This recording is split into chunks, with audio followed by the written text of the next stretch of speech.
Maintenant, rapprochez-vous. Voici votre série Meurtre et Moselle. Un podcast de Nicolas Turon. Meurtre et Moselle. Vol mystère à Volminster.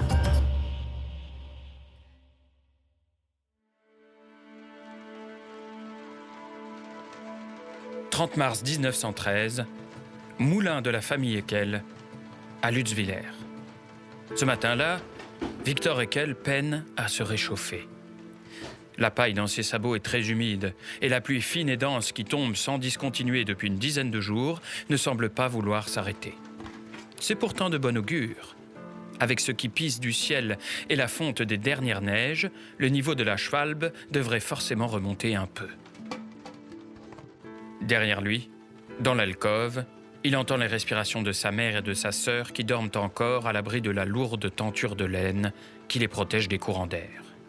Victor revêt son chapeau à large bord, prend une poignée de sel dans un pot, la fourre dans la poche de sa veste, ouvre la porte de la petite masure et la referme doucement derrière lui. Puis il prend la direction du moulin tout proche, tendant une oreille pleine d'espoir, comme si un miracle avait pu se produire pendant la nuit. « Seigneur, il faut qu'elle tourne maintenant. » marmonne-t-il. Il se hâte, sous la pluie, passe devant la petite étable adossée au dos du moulin, échange un regard inquiet avec Augusta, sa vache, tourne à l'angle du bâtiment et découvre enfin la roue, immobile. Dieu semble bien sourd à sa complainte. Dans la poche de sa veste, Victor serre le sel dans son poing. Si Dieu est sourd, peut-être que diable, lui, l'écoutera. C'est à lui que Victor s'en remet désormais, comme le lui a conseillé Jacques, le meunier du moulin d'Eschwiller, situé un peu plus haut sur la Schwalbe. « Arrête donc tes promenades à la chapelle Saint-Joseph. Tu vois bien que ça ne sert à rien. » Jacques dit vrai. Ses dévotions au saint patron des travailleurs et protecteur de la famille n'ont pas amené d'eau à son moulin. « Écoute bien et fais ce que je te dis. » avait encore professé le voisin. À la nouvelle lune, tu cloueras un oiseau de nuit à la porte de ton moulin. Peu importe lequel. Une chouette ou un hibou. Seulement, prends bien garde de maintenir son bec ouvert et sa tête tournée vers la rivière. C'est très important. Avant ça, dès demain, aux premières lueurs du jour, tu jetteras une poignée de sel dans l'eau. À 15 pas, en amont de la roue. L'eau va revenir, Victor. Il faut juste être patient. Justement, à propos de patience, la mienne a des limites. J'ai besoin de l'argent que tu me dois, et vite. J'ai des traites, moi aussi, qu'est-ce que tu crois? La nouvelle roue que j'ai fait installer au moulin m'a coûté une petite fortune. Mais bon Dieu, ça tourne du diable, hein. Tu peux pas savoir. Victor n'a plus de travail depuis que, un mois auparavant, et sans autre explication que celle du mauvais sort, le niveau de la rivière a brusquement descendu en aval du moulin d'Eschwiller, privant son moulin à lui de sa force motrice. Logiquement, les paysans de Lutzwiller ont arrêté de venir chez lui pour faire moudre leurs grains. Désormais, chaque jour, Victor voit passer devant sa porte les charrettes alourdies par les sacs de blé montés au moulin de Jacques, puis revenir à la nuit tombée chargés de farine fraîche. Heureusement que son voisin a accepté de l'aider en lui prêtant de l'argent. Ça rend le sentiment d'injustice moins pesant. Mais si Jacques a consenti à lui prêter de quoi subvenir aux besoins de sa famille, il réclame maintenant son dû. Il va falloir trouver une solution en attendant que le diable me prête attention. Victor se tourne vers la rivière, compte 15 pas, sort le poing de sa poche, jette un dernier regard mauvais au ciel. La pluie fouette son visage et forme rapidement deux affluents sur les joues rosies par le froid de la fin du mois de mars du jeune homme. Celui-ci pousse un long soupir de résignation, puis ouvre lentement ses doigts serrés pour laisser tomber les grains de sel dans la rivière. Il le sait, on ne demande pas de l'aide aux malins sans conséquence. Tôt ou tard, il devra en payer le prix. Lorsqu'il revient du moulin, Victor trouve sa mère et sa sœur enfin debout. Hilda, la vieille, est assise à la table qui trône au centre de la seule pièce de la maison. Elsa, la jeune, est occupée à allumer le feu dans l'âtre. Patiemment, elle tisonne les dernières braises de la nuit, tapille sous un épais manteau de cendres avant d'y jeter le bois tombé qu'elle et sa mère ramassent chaque jour en forêt. Celui-ci a passé la nuit sur la dalle de pierre du foyer et a eu le temps de bien sécher. Il s'enflamme presque instantanément au contact des braises. Victor accroche son chapeau ruisselant au crochet de la porte et vient s'asseoir sur le banc de bois à côté de sa mère. Alors ? S'enquiert Elsa. Le niveau est remonté ? Est-ce que la roue tourne ? Non, toujours pas. Il y a quelque chose d'étrange dans tout ça. Dit Elsa, une cafetière fumante à la main. Elle sert Victor. Avec ce qui est tombé ces derniers jours, l'eau aurait dû remonter. J'aimerais vraiment savoir où elle file, cette rivière. Elle ne file pas, elle disparaît purement et simplement. Répond le frère. C'est la magie noire des ondines. Des esprits mauvais qui hantent son lit. Et ce n'est pas la première fois que ça arrive, Jacques me l'a dit. Si seulement notre père l'avait su avant d'acheter le moulin. J'ai fait tout ce qu'il faut pour que ça cesse, mais il va falloir tenir encore jusqu'à la nouvelle lune. Et attraper une chouette. Le problème, c'est que Jacques demande à être remboursé de l'argent qu'il nous a prêté. Victor baisse la tête, contemple la tasse de café brûlant qu'il serre entre ses mains gelées, fuyant le regard de sa sœur et de sa mère, avant d'annoncer la sentence. Demain, j'irai au marché de Volminster pour y vendre Augusta. Non, on ne peut pas la vendre. Tout ce que tu veux, mais pas Augusta. C'est tout ce qu'il nous reste. S'écrie Hilda. Cela fait pourtant plusieurs mois que Victor et Elsa n'ont plus entendu le son de sa voix. Depuis l'accident, précisément. Un soir, leur père n'était pas revenu du moulin pour manger la soupe. On l'avait retrouvé noyé, coincé sous la roue.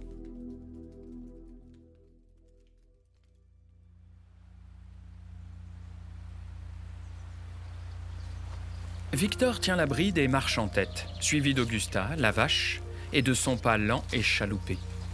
Tous deux foulent le tapis de feuilles rouges et brunes sur le chemin de Volminster. La pluie a cessé de tomber au milieu de la nuit, et en contrebas, la rivière n'est plus qu'un filet d'eau que les rayons du soleil font briller comme un chapelet de verroterie. Le printemps a envoyé ses premiers émissaires combattre l'hiver. Victor remarque les perce-neige qui pointent sur le talus à côté de lui. Tout ici invite à l'émerveillement et à l'espoir du renouveau. Et pourtant, Victor ne parvient pas à se défaire du goût amer qui lui tapisse la bouche.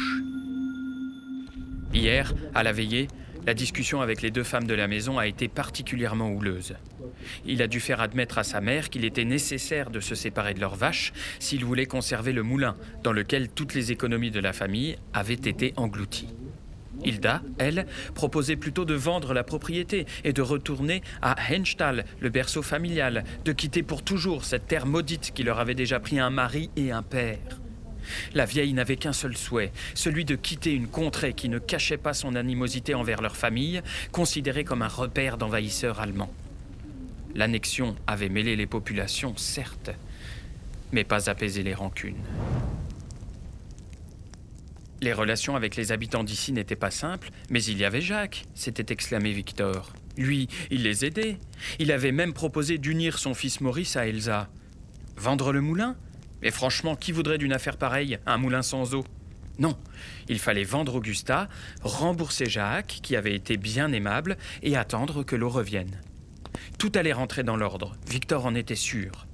Le sel avait été répandu dans la Schwalbe, on attraperait la chouette pour la clouer à la porte, et tout irait bien. Pour faire face à la fronde de la mère, Victor avait trouvé une alliée en Elsa, qui avait fini par admettre qu'elle ne s'opposerait pas à la proposition de mariage avec Maurice. Elle le trouvait même plutôt bien mis de sa personne. Un brave garçon, qui, lors de leur rare rencontre, s'était montré tout à fait correct avec elle, et qui, surtout, représentait un beau parti, et donc l'espoir de lendemain meilleur pour la famille. Victor avait ajouté qu'Augusta n'était plus toute jeune, qu'il était encore temps d'en espérer quelques sous, 200 marks au moins. Hilda avait rétorqué qu'il ferait mieux de la vendre elle, étant donné qu'elle était vieille et plus bonne à rien. Elsa lui avait demandé de ne pas dire n'importe quoi, et puis, finalement, la discussion s'était murée dans le silence, et la veillée s'était éteinte, en même temps que le feu. Mais ce matin, sur le chemin de Volminster, Victor a le cœur serré. Il est affecté, autant par la dispute et le silence de sa mère que par la vente de leurs vaches. Ils l'ont vu grandir, cette carne, donner un veau, puis un autre, puis d'autres encore, et le lait qui allait avec. Augusta est un membre de la famille à part entière, et aujourd'hui, elle va les quitter définitivement. Cela ouvre des plaies à peine cicatrisées. Vrai, il n'y a que le diable pour s'habituer au deuil. Sans vraiment s'en rendre compte, Victor s'est arrêté. Immobile, en plein milieu du chemin, il se souvient. Ses pensées projettent devant ses yeux les images d'un passé très proche, bien que révolu, quand son père était encore parmi eux. Leur installation au bord de la rivière et la reconstruction du moulin les avaient rendus heureux et fiers. Le bief de dérivation avait été creusé à nouveau, les pales de la roue changées, ainsi que la plupart des pièces d'engrenage qui entraînaient les imposantes meules de pierre. L'eau coulait à flot, la roue tournait à plein régime, et les 4 équelles se relayaient jour et nuit, tant les sacs de grains qui affluaient au moulin étaient nombreux. Les paysans qui venaient de Lutzwiller étaient bien contents de ne plus avoir à mener leur charrette jusque chez Jacques. Ils économisaient leur temps et leur force, tant pis si les meuniers étaient allemands. Dans son dos, Victor sent le mufle d'Augusta qui est remonté à sa hauteur. Elle le pousse doucement, l'incitant à reprendre la route. On dirait qu'elle l'encourage à aller jusqu'au bout, comme si elle avait compris qu'il n'y avait pas d'autre issue possible que celle-ci. Victor caresse le museau humide de sa vache par-dessus son épaule, sans oser se retourner, et reprend sa marche. À l'approche du moulin de Jacques, il tend l'oreille et perçoit le bruit de la roue en mouvement. Un frisson lui parcourt l'échine. Il hâte le pas, forçant l'allure d'Augusta, lorgnant sans cesse sur le lit de la Schwalbe, quelques mètres en contrebas. Quelque chose le chiffonne.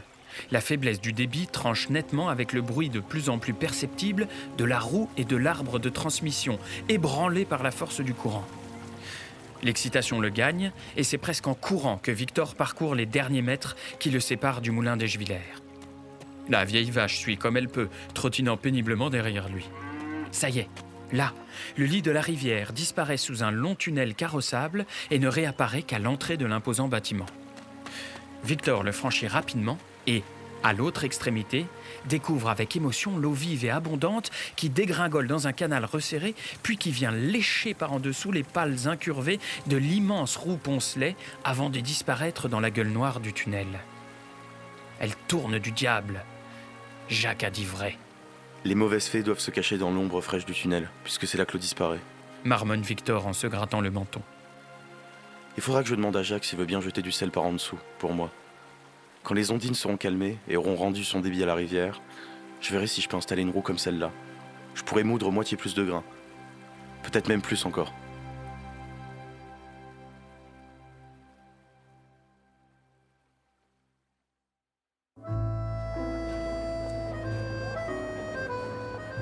Victor est installé depuis plusieurs heures sur le marché de Wolminster, sa vache Augusta fermement attachée à un anneau fiché dans une borne de pierre.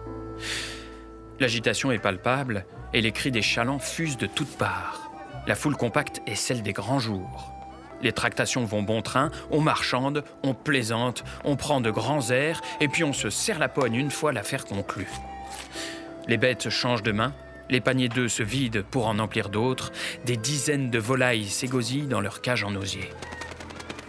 Ce matin ensoleillé du 31 mars est bon pour les acheteurs et surtout pour les vendeurs.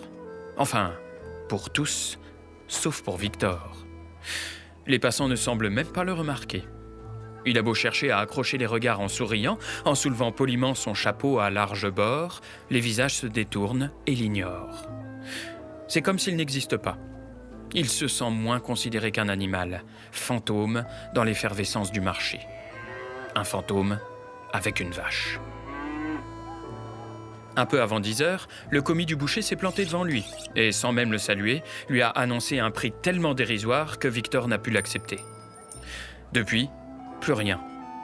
11 coups de cloche viennent de sonner lorsqu'Augusta commence à montrer des signes de fatigue. Oh, Victor aussi. Il est temps de se rendre à l'évidence. On ne les aime guère par ici.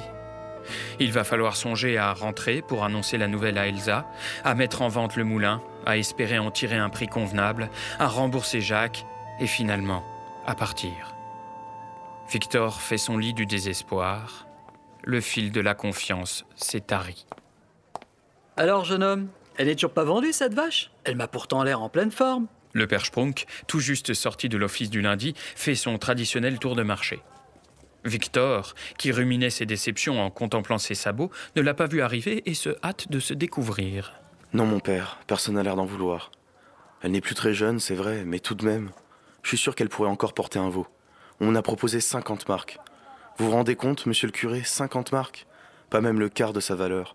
Et c'est à peine la moitié de ce que je dois à Jacques, le meunier d'Eschviller. Tu dois plus de 100 marks à Jacques? C'est une grosse somme, ma foi. Quelle est la raison de cette dette? Je les ai empruntés pour faire vivre ma famille en attendant que l'eau revienne au moulin et que je puisse à nouveau moudre le grain. Je sais qu'elle va revenir bientôt, il suffit d'être patient. Mais Jacques a besoin de l'argent tout de suite, alors je vends mon Augusta pour le rembourser. C'est un homme bon, il nous a bien aidés. Je ne veux pas le faire attendre. Saviez-vous que Maurice, son fils, devrait bientôt épouser Elsa? Ce serait une bonne chose que nos deux familles s'unissent. Les gens ne nous regarderaient plus de la même manière.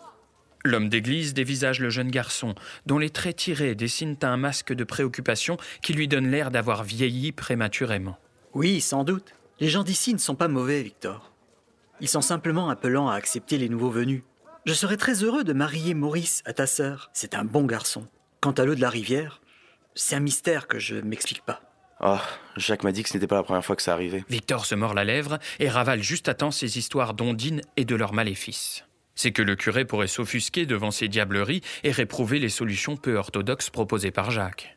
Une chouette crucifiée n'a rien à faire dans la discussion que l'on mène avec un serviteur de Dieu. Tiens donc, pas la première fois, dis-tu? Je n'ai pourtant jamais entendu parler d'une quelconque perte que ce soit qui aurait affecté le débit de la Schwalbe. Il y a bien eu la grande sécheresse, il y a 2 ans. Cette année-là, l'eau avait presque totalement disparu de la rivière et le moulin de Jacques était à l'arrêt lui aussi. Mais là, qu'elle disparaisse en aval d'Eschviller, c'est étrange, très étrange.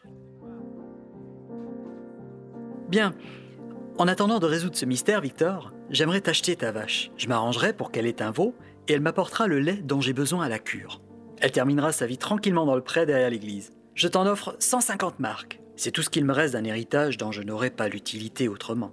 Amène-la-moi au presbytère vers midi. Sauf si tu as trouvé meilleur acquéreur d'ici là, bien entendu. Un large sourire fend le visage de Victor. Son inquiétude vient de s'envoler subitement. Oh certes, Augusta vaut plus de 150 marks, mais c'est le triple de ce qu'on lui a proposé ce matin, et il a l'impression que le père Sprunk fait un énorme sacrifice pour l'aider. Avec cette somme, il pourra couvrir sa dette et voir venir jusqu'à la nouvelle lune. D'ici là, la farine sortira à nouveau du moulin Eckel, il en est certain. Dire qu'il était prêt à pactiser avec le diable et que c'est un serviteur de Dieu qui vient de le sauver. Merci mon père, l'affaire est conclue. Je vous accompagne tout de suite jusqu'à la cure. Je ne vendrai Augusta à personne d'autre, même pour quelques marques de plus. Je suis tellement soulagé qu'elle ne finisse pas chez le boucher.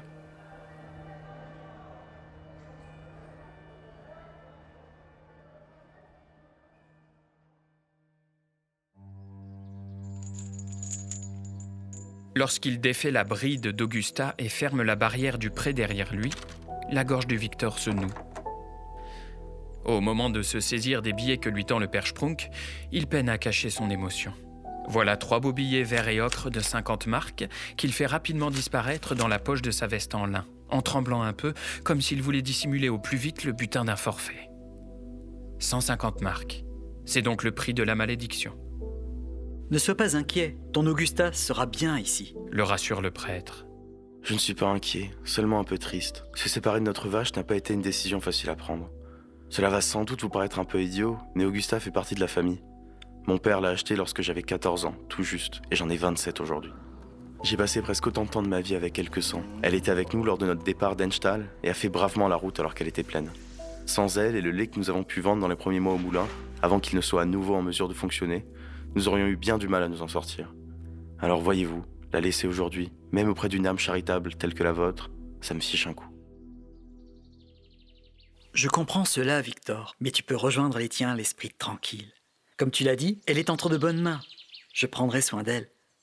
Allez, va maintenant. Et sans regret, la vie est devant toi. Victor regarde une dernière fois Augusta qui broute tranquillement l'herbe au pied de la clôture et salue chaleureusement le saint homme. Il reprend la route, la bride de sa vache sur l'épaule et les billets du prêtre contre le cœur. Lorsqu'il traverse le village, le marché n'est plus que l'ombre de lui-même. La clameur a disparu et la quasi-totalité des badauds a quitté les lieux, comme par enchantement, laissant derrière elle un chaos de paille, de fumier et de légumes pourris.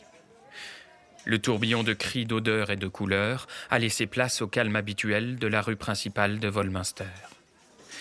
Quelques passants qui s'attardent, discutant autour des rares étals encore montés, ne lui prêtent aucune attention. Victor a tôt fait de rejoindre la route qui mène au moulin de Jacques. Il a décidé de s'arrêter au retour pour régler directement sa dette et, pourquoi pas, pour discuter un peu avec lui des noces de Maurice et d'Elsa. Il voudrait surtout lui parler des ondines qui se trouvent dans le tunnel qui couvre la rivière, juste en aval de la roue de son moulin. Il en est maintenant persuadé, c'est forcément là qu'elles sont tapies, dans l'ombre, protégées par l'épaisse voûte de pierre qui court sur 80 mètres de long. Arrivé devant le bâtiment de son voisin, Victor trouve la porte de la minoterie grande ouverte. Le vacarme du mécanisme qui entraîne la meule courante et le blutoir est assourdissant. La farine s'échappe des tamis en une fine neige poudreuse qui vient remplir les bacs à une vitesse prodigieuse. La nouvelle roue fait vraiment des merveilles. Victor reste sans voix devant cette mécanique fabuleuse. Tiens, Jacques n'est pas là. Le visiteur se dirige vers la salle de stockage du blé. Le meunier n'y est pas non plus. Pourtant, les bacs sous le blutoir auraient besoin d'être délestés, car la farine menace de se répandre au sol, ou pire, de s'amonceler jusqu'à bloquer la rotation des tamis. Cela pourrait endommager gravement les fragiles pièces de bois des engrenages. Il voudrait bien débrayer la sangle sur la poulie libre et stopper la rotation des meules, mais il a du mal à comprendre le fonctionnement de ce nouveau mécanisme. Alors il se rue à l'extérieur pour prévenir Jacques, court sur la route qui abrite le tunnel et appelle une première fois. « Jacques! Puis une deuxième fois, plus fort. Jacques! Jacques! » Pas de réponse. Mais un bruit sourd, irrégulier, lointain, semble venir des entrailles de la terre. Victor s'agenouille et colle son oreille à la route. Plus aucun doute possible, ça vient d'en dessous. Et si Jacques avait eu la même idée que lui, s'il était allé répandre du sel? Tout à coup, une image d'horreur fait irruption et s'impose à lui. Son ami, maintenu sous l'eau par les griffes des ondines, les yeux écarquillés, la bouche grande ouverte, cherchant l'air, les mains frappant désespérément les parois de pierre. Le sang de Victor ne fait qu'un tour. Il se précipite sur le chemin jusqu'à l'endroit où l'eau ressort de terre, dévale la petite pente, se retrouve debout dans le lit de la rivière, de l'eau jusqu'aux chevilles. Il s'arrête un instant, pétrifié devant la gueule béante du tunnel. Le peu de sel qui reste au fond de sa poche lui semble être un bouclier bien dérisoire. Il ôte ses sabots, qui collent à la boue du fond de la Schwalbe, les jette sur le chemin avec la bride d'Augusta, et puis se glisse sous la voûte. Lentement, Victor s'enfonce dans l'obscurité.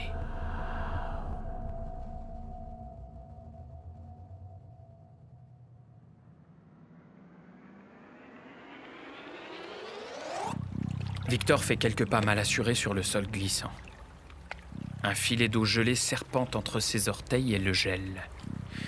Il a la sensation d'avoir 2 bouts de bois mort vissés à l'extrémité des tibias à la place des pieds. La lumière du jour n'est plus qu'un souvenir. Derrière lui, il distingue à peine la faible lueur de l'extrémité du tunnel. L'odeur d'humidité et de moisie est insoutenable, le prenant à la gorge. Devant le jeune homme, il n'y a que du noir, absolu, impénétrable. Un filet d'air, tantôt tiède, tantôt glacial, lèche le dos de sa chemise détrempée. Ce tunnel est bien vivant. Il semble respirer. Victor grelotte, autant de froid que de peur. Le bruit sourd et irrégulier qu'il entend au loin lui fait reprendre ses esprits. On dirait des pierres qu'on entrechoque. Et de l'eau qu'on brasse. Jacques. Victor voudrait hurler le nom de son ami, l'avertir de son arrivée, mais il craint de révéler sa présence aux esprits malfaisants. Alors il accélère sa marche, en aveugle, avançant à tâtons le long de la paroi humide, une main après l'autre, un pied gelé après l'autre, en faisant le moins de bruit possible. De temps à autre, il jette un œil inquiet en arrière. Le tunnel a fait un coude, et la lumière du jour a maintenant complètement disparu. Soudain, Victor aperçoit une lumière sourde, une lueur qui vacille au gré du souffle du tunnel. À mesure qu'il avance, la lumière se fait plus vive, la source plus sûre. Encore quelques mètres, et il voit des ombres qui dansent sur la voûte. Les sons aussi sont plus clairs. Victor entend maintenant distinctement qu'on souffle et qu'on râle. Le choc sourd est celui d'une pioche ou d'une pelle qui heurte quelque chose de dur. La courbe du tunnel est aussi plus forte à cet endroit, si bien que Victor devine plus qu'il ne voit et qu'il n'entend. Encore quelques pas en avant, Peu à peu, il prend conscience qu'on ne se bat pas avec des ondines, mais qu'on travaille, et qu'on travaille dur. Le sortilège des mauvais esprits de l'eau s'évanouit. Et puis, tout à coup, ils sont là, le meunier et son fils. Victor a progressé jusqu'à trouver un petit muret monté en diagonale du tunnel, fait de lourdes pierres sèches qui laissent filtrer une partie du courant tout en détournant l'essentiel. Derrière le muret, il y a Maurice, le fils de Jacques, qui reconstruit l'ouvrage en partie effondré, à la lumière d'une lampe tempête suspendue à un piton qu'il a coincé dans le plafond. Maurice se relève pour poser la lourde pierre qu'il vient de ramasser au sol, lorsque son regard croise celui de Victor. Il reste interdit, stupéfait, se dévisage quelques secondes, puis, dans un geste réflexe, Maurice tourne la tête sur sa droite, là où le flanc du tunnel a été percé. Là où l'eau de la Schwalbe s'engouffre en bouillonnant. Là où, émergeant de la brèche, se trouve Jacques, une pioche à la main. Alors Victor comprend. Le muret, la brèche, le courant de la Schwalbe détourné, la vase sous ses pieds, son moulin qui ne tourne plus, la roue poncelet et les charrettes de blé, l'argent prêté, la dette, Maurice et Elsa, Augusta vendue, son père noyé sous la roue. Ne le laisse pas s'échapper. Siffle Jacques à son fils. Personne ne bouge. Le temps est suspendu une seconde qui semble une éternité. Attrape-le, je te dis. Cette fois, Jacques a hurlé.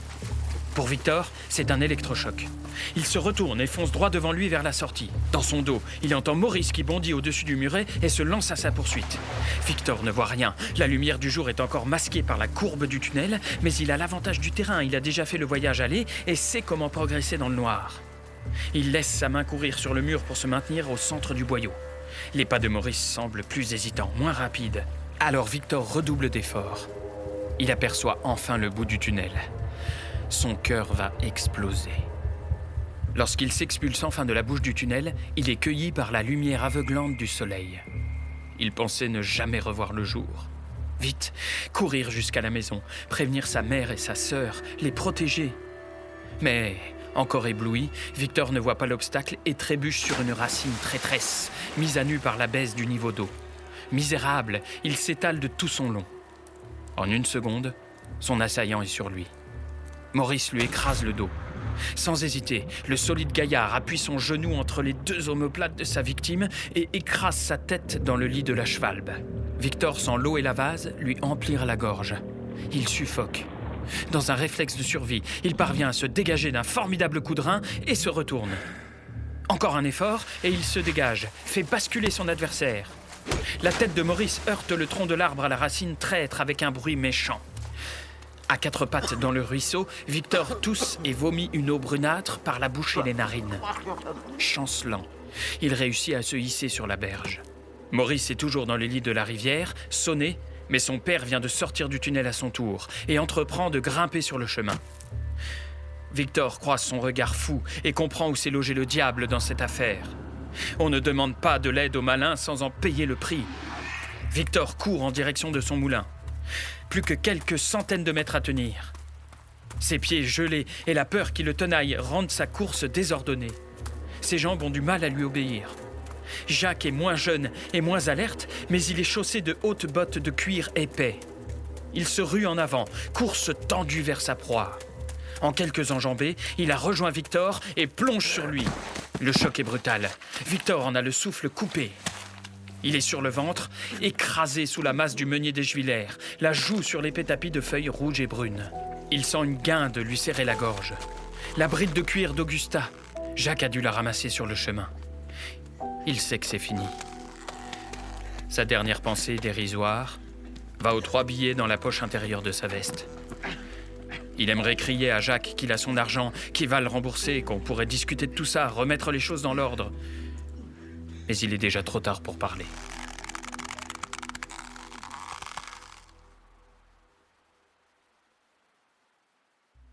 Quand on retrouve le corps de Victor, dissimulé dans les buissons qui bordent le chemin en cette fin d'après-midi du 31 mars 1913, les 150 marques ont disparu de sa veste. Les gendarmes concluront à un crime crapuleux. On aura su pour la vente de la vache. et on aura tendu une embuscade à Victor Eckel. Le où les coupables ne seront jamais retrouvés. Quelques semaines plus tard, la Schwalbe retrouvera son débit habituel au moulin de Lutzwiller, où travaillent Maurice, le nouveau meunier, et sa femme Elsa.